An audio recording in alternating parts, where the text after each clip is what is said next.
Hi అండి, ఇవాళ మన వీడియో వచ్చేసి egg fried rice, hotel style egg fried rice. ఎంతో సింపుల్గా ఈజీగా నేను ఇవాళ చెప్పబోతున్నా. ముందుగా ప్యాన్ తీసుకొని కొద్దిగా ఆయిల్ వేసుకోండి. నేను ఇక్కడ 6 మందికి క్వాంటిటీ చేయబోతున్నాను. ఆయిల్ హీట్ ఎక్కనిచ్చి 4 ఎగ్స్ తీసుకొని అందులో వేసుకోవాలి. బాగా కలుపుకోవాలి. మీరు నా వీడియో ఫస్ట్ టైం చూస్తుంటే సబ్స్క్రైబ్ చేసుకోండి. Please support my channel. కొంచెం గ్యాప్ ఇచ్చి కలబెట్టుకోవాలి. ఇక్కడ నేను చూపిస్తున్న విధంగా ఏగనివ్వాలి. అలాగే ఏగిన తర్వాత ఒక బౌల్లోకి తీసి పెట్టుకునేసి మళ్ళీ కొద్దిగా ఆయిల్ వేసుకొని హీట్ ఎక్కిన తర్వాత సన్నగా కట్ చేసుకొని పెట్టుకున్న ఆనియన్స్, పచ్చిమిర్చి వేసుకోవాలి. అలాగే కొద్దిగా కరివేపాకు కూడా వేసుకోవాలి. అన్నీ వేసుకున్న తర్వాత బాగా కలుపుకోవాలి. కొంచెం గ్యాప్ ఇచ్చి బాగా మిక్స్ చేసుకోవాలి.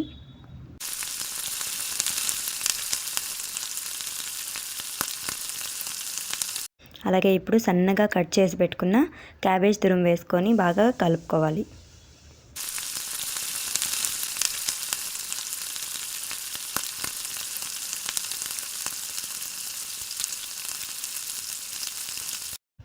ఇలా కొంచెం వేగిన తర్వాత క్యారెట్ తురుము కూడా వేసుకొని కలుపుకోవాలి.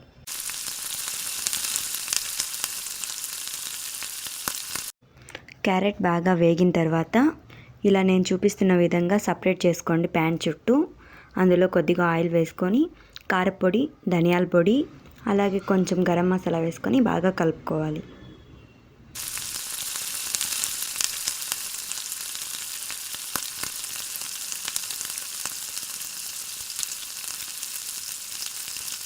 ఆయిల్లో కొద్దిగా మసాలా వేగిన తర్వాత క్యారెట్, క్యాబేజీ మొత్తం పూర్తిగా కలుపుకోండి.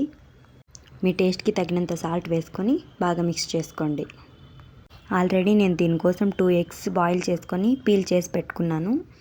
అది కూడా చిన్న పీసెస్గా కట్ చేసుకొని ఇందులో వేసుకొని బాగా మిక్స్ చేసుకోండి. బాయిల్ చేసుకొని వేసుకోవడం మీ ఆప్షనల్ అండి, బట్ వేస్తే మాత్రం టేస్ట్ బాగుంటుంది. సన్నగా కట్ చేసి పెట్టుకున్న కొత్తిమీర కూడా అందులో వేసుకొని బాగా కలుపుకోవాలి. ఇంకా కొద్దిగా వేగిన తర్వాత కొద్దిగా పెప్పర్ పౌడర్ వేసుకోండి.